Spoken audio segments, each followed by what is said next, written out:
Are you grinding through your training only to find your performance has hit a wall? Weights aren't going up, fatigue isn't clearing, motivation is gone. Does that sound familiar? The answer is straightforward. Intentionally program a week where you reduce your total training volume. Less is more, and here's how to use that principle with the science behind it. Why does this work? This slide explains everything. After 4 to 6 weeks of high-intensity training, fatigue accumulates in your body. It's not just muscle damage. Stress builds up in your tendons and the connective tissue around your joints. Your central nervous system also fatigues through a complex combination of factors. So what happens when you insert a deload week? Tissue repairs, your condition improves, and your body is primed for the next cycle. Multiple studies show that short-term load reduction is effective for performance recovery.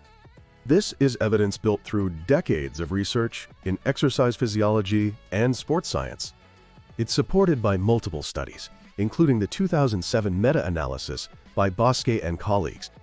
That said, the magnitude of the effect varies by sport, fatigue level, and approach. And here's what matters most. This is achievable. Every 4 to 6 weeks of training, or whenever you notice signs of fatigue, drop your load for just 1 week. That single adjustment puts your performance on a path to the next level. Today, let me show you the science behind it. First, let's understand what high-intensity training is actually doing to your body. Every time you load your muscles with heavy weight, micro tears form in the muscle fibers. This is a normal process. When those tears repair, your muscles grow larger and stronger. The problem occurs when accumulation outpaces recovery. Under appropriate loading, tendons and connective tissue adapt and remodel. But when high load and high frequency continue, that stress can exceed the limits of recovery, leading to pain and performance decline. What deserves even closer attention is central fatigue. This is a complex state involving multiple overlapping factors: neurological, psychological, and metabolic. Unlike muscle soreness, you can't see it, but it accumulates steadily.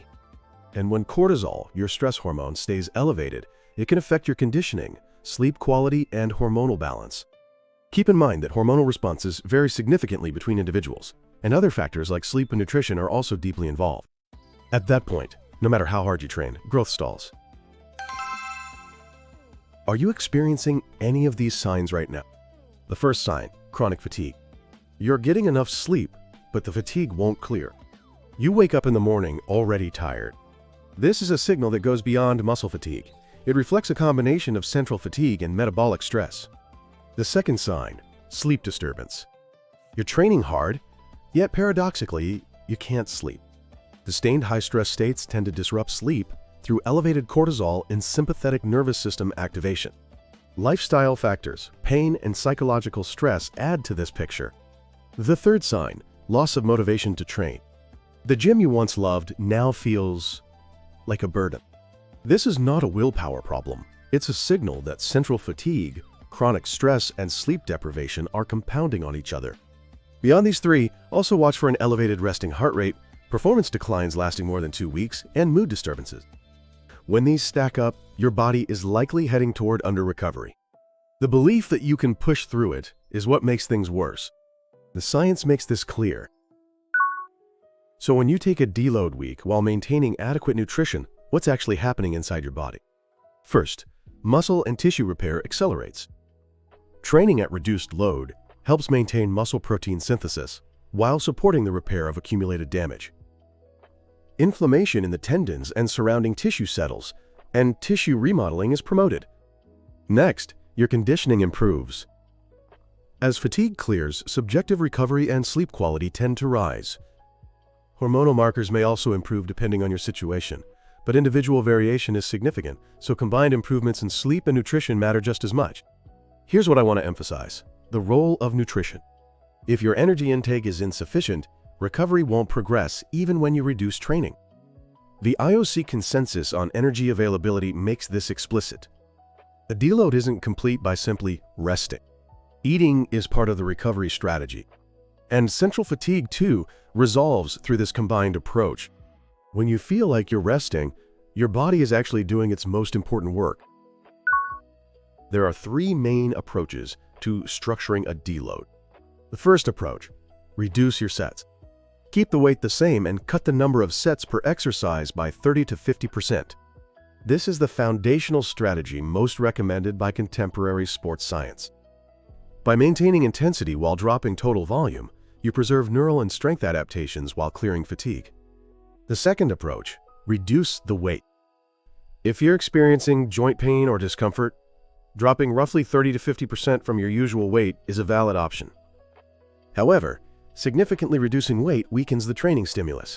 So if maintaining strength is the priority, keeping intensity reasonably high is the better call. The third approach, combine both. Reduce weight and reps slightly, cutting total volume by 20 to 60% across the board. Choose flexibly based on the type and severity of your fatigue. And here's what's critical. Quantify how you feel. Use RPE, your rating of perceived exertion, and RIR, meaning reps in reserve, to guide your effort. Adjusting based on how your body feels that day, rather than fixed percentages, is more sustainable for long-term progress. During your deload week, add 20 to 30 minutes of light aerobic work at a conversational intensity, plus 10 to 15 minutes of mobility work. This is an active recovery strategy, promoting blood flow while maintaining joint range of motion. Now let's understand the principle of supercompensation. A training cycle consists of 4 phases. First, the training stimulus. Then, fatigue accumulation. Then recovery. And finally, supercompensation. Training during the supercompensation phase, when your capacity exceeds your baseline, produces the greatest growth. But when fatigue has built up, you keep missing that window.